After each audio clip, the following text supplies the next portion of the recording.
Hey everybody, welcome back to another episode of Intercepted. This week I have another special guest, one of the catalysts of success we've been having on offense. Definitely had to show some love to my guys. One of the hogs up front, Jonah Jackson, bro. Oh, sir. Appreciate you coming on the show, bro. Thank you for having me. Listen, man, it was funny because when I was thinking about who I was gonna bring on my guest this week, and I was just kind of going through my head, because normally, like, people want to hear from the skill players, whatever. I said, listen, bro, we gotta show love to the hogs, bro. The guys that's holding it down in the trenches, man. The best teams are led by the trenches, and you're definitely one of the guys. So I had to bring you on the show. Appreciate you, bro. Bro, just won another game, bro. Another nail biter. Crazy. We gotta stop doing this. I got family hitting me up. Fans like, oh my God, y'all taking years off my life, woo, woo.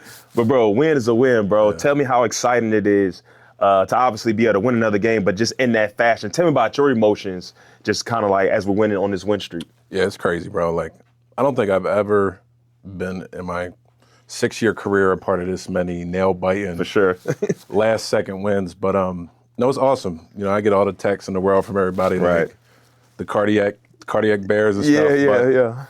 It's great, you know. A win's a win in this league, and you know they're hard to come by. So for sure, it's exciting though. Yeah, no, it's awesome, bro. I mean, and this is something that I actually seen during the game, and I mean, like obviously after the game, kind of looking at it. So when I was in Tennessee, bro, we had offensive line. We had Taylor Lewan and Roger Saffold was on the left side of our line. Two Pro Bowl, two really good offensive line. And he had this slogan. They used to call it "Run Left." He used to wear this hat called "Run Left." And it's like we took pride. Anytime Derek would have his big runs, they ran to the left. So I'm watching the game, watching clips of it, and I think the last run that we had toward the game to put us in field goal range, it ran the ball to the right. Mm-hmm. So obviously you're on the right side, Darnell, and I feel like that's just been saying that, hey, when we need to play, we need to get in field goal range, or we need a run, I trust my guys to run to the right. So how does that feel just as the offensive line to know that your coach has the trust to say, hey, when we need a run, we need to play, I want to run on the right side of the line because I like those guys. I like my eyes to run on that side. How does that feel? Yeah, I mean, that's the ultimate compliment, you know. Mm-hmm. I actually had a run left hat when I was on the left side. I did, but we gotta get some run rights going. But, yeah, for sure. Yeah, I mean, it's awesome. You know, we play this position. You know, we want everything on our back, and yeah, for him to call it in a game like that, divisional game, you know, it was dope. Nah, that's real. I mean, it was an awesome win. Then obviously, I've looked up this stat too. Like since week 5, obviously it's the bye week. You know, going into the bye we were 2-2. Obviously, a lot of self-scout, whatever it may be. But ever since then, bro, something has just switched. Not only just for the offense, but defense, but just the whole team. But we're leading the league in total offense. Obviously leading the league in rushing yards, bro.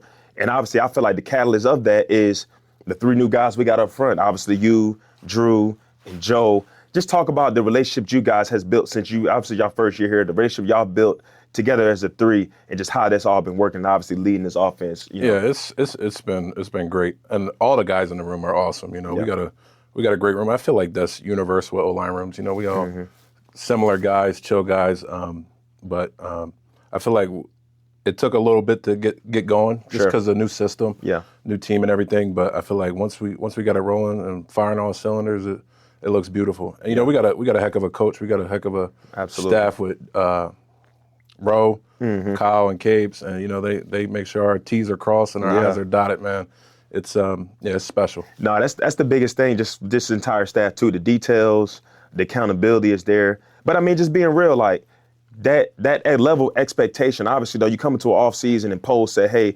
the main thing we're going to do, how we spend our money, we're going to fix the trenches. And, you know, that's a lot of expectation to come in for you guys, you, Drew, and Joe, to, you know, basically put on your backs like, hey, we're trusting you guys to get everything rolling. And it's been special to watch, bro. And obviously, I mean, just me being a defensive guy, just being on the sideline, I'm thinking in my head like, okay, like, run the ball, bro. You know what I'm saying? Like, real talk, like, bro, run the ball. And obviously Kyle and Swift been doing their thing as well. Crazy. And then obviously that's also been setting the play action pass game. I mean, you wasn't here last year, but a big thing that we need to do was protect that guy. You know what I mean? And don't get me wrong, this guy's Houdini back there. He's been like, you guys making him look good. And he's been making y'all look good because he's been evading all type of sacks. Act for sure. It's crazy, but no, man, you guys been really doing your thing. But you know, on this way, obviously we've been won, I think, our last 7 out of 8 games. But went on the road, you know what I mean? Like, talking about trying to take to this next level, get to the playoffs, you got to win a lot of road games. And so every road game, I'm seeing the tradition you guys having with the O-line and Kayla, right? You guys take this picture out on the tarmac before we get on this plane, right? And I'm gonna have you guys clip this. Where did that tradition come from? Did Kayla just ran like, hey, let's take a picture? Or because I'm seeing like everybody celebrating happy, like Kayla was just kind of smiling. And bro, you just sitting in the back like you pissed off or something. Yeah, I'm pretty sure you're being sarcastic. You gotta tell her how all this came about. Actually, we were just sitting out one day. We were just sitting out there because it was really nice. And we were like, let's just get some fresh air. Right. In the stadium. I think it was after. Was it in Vegas? It might have been the Vegas game. It might have been the Vegas game. Yeah. And he ran up and he said, say cheese. And I was like, just messing around. And then I seen the clips or the pictures circulating on Twitter and stuff. So I was like, I just got to keep it going now at this point. You got to. But yeah, I'm having a blast, man. It's great. Nah, we all having a blast. So let's rewind it a little bit. So another reason why I wanted to bring you on, because obviously we're both Philly guys, both from the Philly area. You was a 3rd round pick. I was a 3rd round pick. You obviously went to University of Rutgers, right? Rutgers University. Rutgers University. I'm sorry. I don't want to disrespect Rutgers. my guy Logan Ryan went to Rutgers, so I definitely don't want to disrespect at all. Kind of talk about your recruiting process coming out of high school. You was a guest captain one week, and coach put his highlights up there. Your boy was like that. He's playing D-line, O-line. Literally every clip was either a pancake, a sack, or a tackle for loss, so he was hooping. Kind of talk about your recruiting process and how you ended up going to the University of Rutgers. Yeah. I mean, it wasn't too intense. No, I went to a public school, and it was mainly a lacrosse and basketball school, so it wasn't really. You ain't played in lacrosse? I did play a little lacrosse. Really? I got too big. They wanted to get me in the net or something, so I didn't want to do that. But actually, I had a couple D1AA offers like Delaware, Villanova, and then I went to a Nike camp, kind of snapped. And like the next day, Rutgers came in, and went up for a visit. I actually committed the same day because I didn't know the recruiting process, and nothing wrong with it. It was great. Them recruiting visits be different, bro. They get you up there, bro, and it's like, bro, I'm committing on the spot. Yeah, I had visited Monmouth and Delaware, and they were cool, Yeah. But I went up to Rutgers, and that was like a real school. They had like 4 campuses, so it was like 4 campuses. Yeah, it's nuts. Dang. Yeah, you need an automobile up there. Sheesh. But yeah, no, it was great. I met Kyle Flood, Darryl Wilson. They recruited me, and it was different there. And so obviously you end up, I think you redshirted. You did 4 years? 4 years there. And 4 years there, and you graduated. Then you transferred to Ohio State. What was that like? Because obviously, Ohio State is one of the biggest, best, football schools in the country. Was it something that you didn't want to finish at Rutgers, or you just seen an opportunity to go to a big school, play a competition, and obviously think about the league? You know what I mean? Yeah, definitely. Rutgers is a great spot, but at the time the transfer portal had just came out, so that's when all the transfer stuff. I'm a pioneer of the portal, but not in a bad way. Yeah. I felt like I served my time, and I ventured out and looked at other schools. I actually was close to going to Oklahoma. It was just too damn far for the family. Yeah. But Ohio State was a no-brainer. They had just got Justin Fields. Ryan Day was on fire, and I mean, you know what it is going. Nah, come on now. Playing at Buckeye Stadium is ridiculous. So I can only imagine. It was second to none. It was an easy pick. Well, you definitely made the right decision. Obviously, then you end up going 3rd round. I think you was All-American that year. Something. Yeah, I finally just got my All Big Ten trophy too. They just sent it to me. Yeah, come on, they were harboring it over there. What we doing, Big Ten? Come on, man. Come on, Jerry. But no, man. Obviously, you're a 3rd round pick. I was a 3rd round pick myself. Drafted to Detroit. Did your thing there. Obviously, played under Ben. Kind of talk about Ben in his Detroit days, because obviously, I only played against him last year.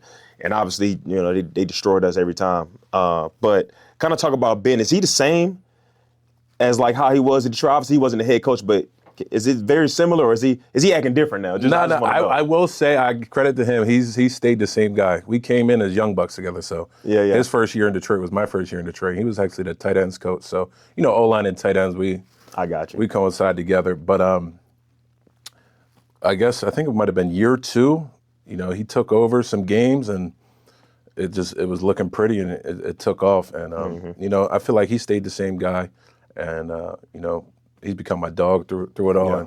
And even with this past year getting traded, as soon as the Bears came up as an opportunity, it was like no brainer. I got to go with my boy. No, absolutely. And so obviously you done well. You played well in Detroit. You deal with some injuries there, and obviously the trade happens.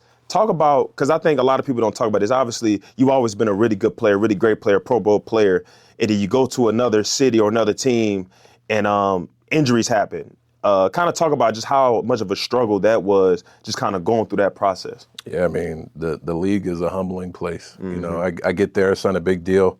I was kind of damaged goods a little bit. I was fresh off a little knee repair, and then training camp, I broke my scapula in my back. Sheesh. So it was like, And came back for week 1, week 2, playing good, and then I re-broke it. So I was out for a minute. Yeah. Then I came back, you know, they put me at center. I didn't play so well. Have you ever played center before? I did. Okay, I did. okay. Then the next week I was on scout team, bro. So it was like, Sheesh. you know, you going from playing in the Pro Bowl and a scout team is nuts. But credit to those guys, you know, granted things didn't work out and things like that, but, you know, they made things happen here, you know, the transition. No, absolutely. Coming here, they could have sent me anywhere. But, That is true. Let me ask you this, though. Is that like the biggest struggle that you've, as far as like your football career, was that the biggest struggle you had to go through? Definitely. Like, who did you lean on in that time? Like, as far as, was it family? Was it a coach? Was it a mentor? Like, what did you lean on to kind of get you through that? Yeah, definitely situation? my family. You know, I got 2 beautiful kids and a wife at home, so yeah. you know that made things a lot easier. And being in Southern California wasn't too bad either. Absolutely. But you know, I had great people in the building. O-line coach, even Sean McVay. You know, he was great through it all. You know, granted things didn't work out. Matthew Stafford and the O-line guys. You know, we stayed tight even though things didn't happen the way we wanted to. But sure. it worked out well. And so you had basically played left guard your whole career in Detroit and with the Rams, right?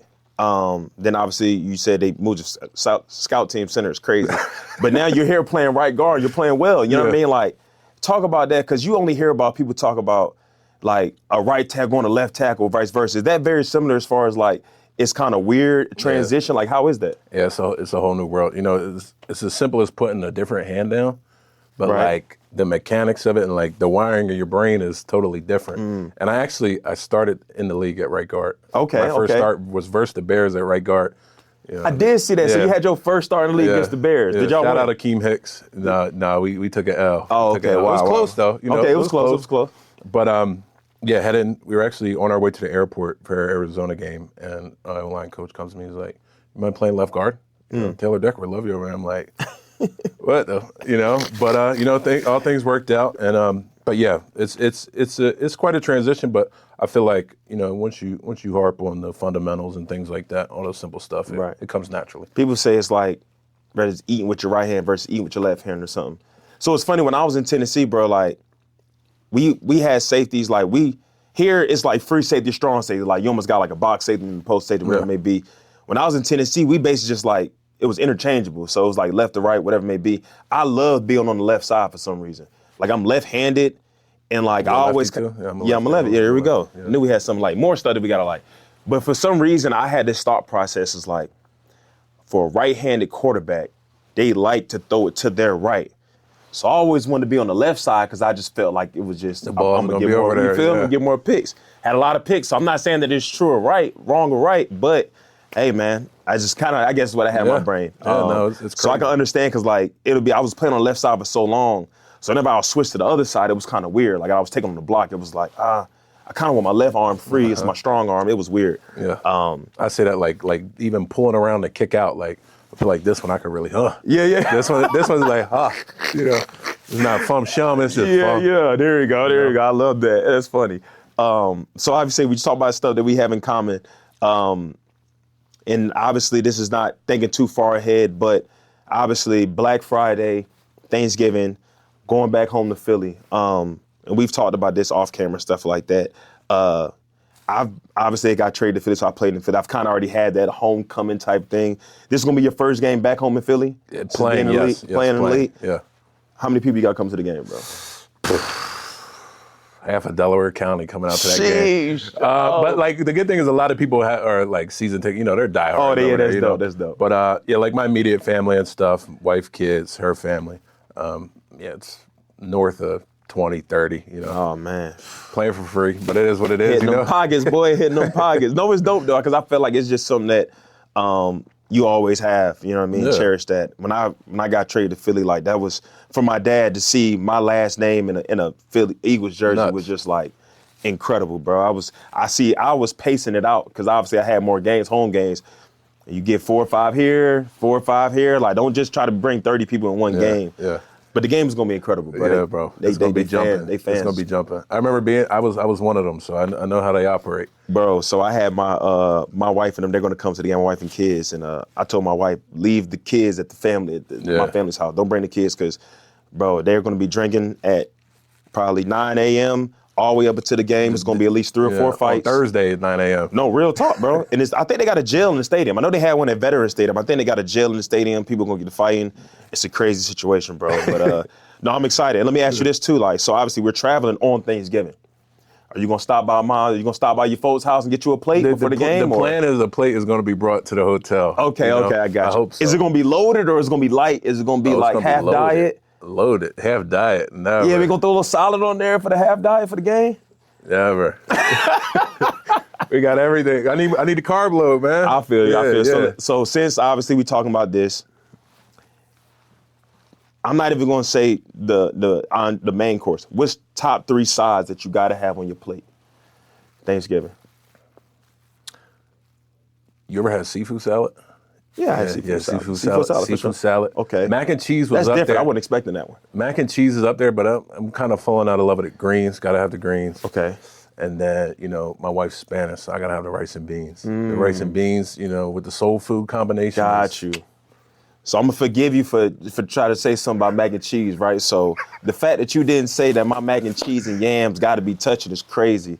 So for me, I got to go mac and cheese and yams. That's off the rip. Yeah. They got to be talking to each other. Like, Yeah. They got to we cuddle. scooping up together. They got to cuddle. They got to be very intimate. Then at that point, like, You do bougie yams or you do like the syrupy yams? Like you got marshmallow on top or no marshmallow on top and stuff like that? it depends. Like my cooking? wife, yeah, it depends. Like my mama didn't make it like that, but I've had it with them. Like I said, it doesn't really matter as long as they're sweet, they're delicious, they're good. Yeah. Mac and cheese gotta be cheesing.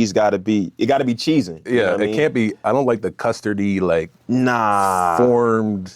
Well, no, no. When I say cheesing, like when I scoop, it needs to be first needs to be mushy, but then it got to be like the top cheese crust got to be like gotta have the skirt. Got to be crusted. But when I dip, you feel me? It's like, you know what I mean? You gotta hear it too. You gotta hear it, bro. It's like it's one of them situations you gotta. It's hard to explain it, but you know when you know. After that, we can go. It go a lot of different ways, right? Yeah. We can go greens.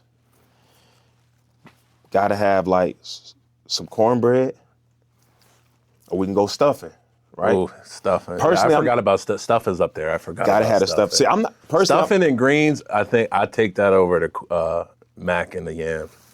That's fair. I can give you that. Put it up there. I can give you that. That's I'll put fair. It up there. I'm not a huge turkey guy. Yeah. Personally. No.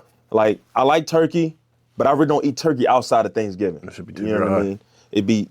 Like you got to cook it perfect. It's so easy to mess it up. You ever do chicken quarters? Brine them? Brine chicken? I've had that. Yeah, but I'm more like I like braised beef. Yeah. You know what I You mean? do pork, ham?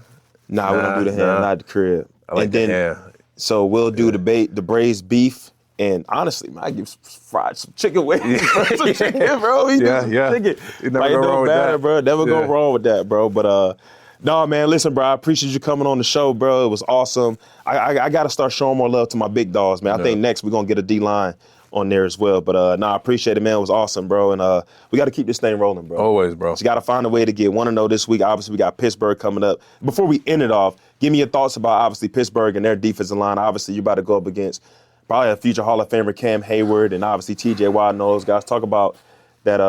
It's going to be a huge matchup for O-line versus their D-line. Yeah, the fun never ends in this league. You know, everybody's got their warhead on the inside and on the outside, and they just so happen to have like 5 or 6 of them. For sure. They got young guys, Keanu Benton, Derek Harmon.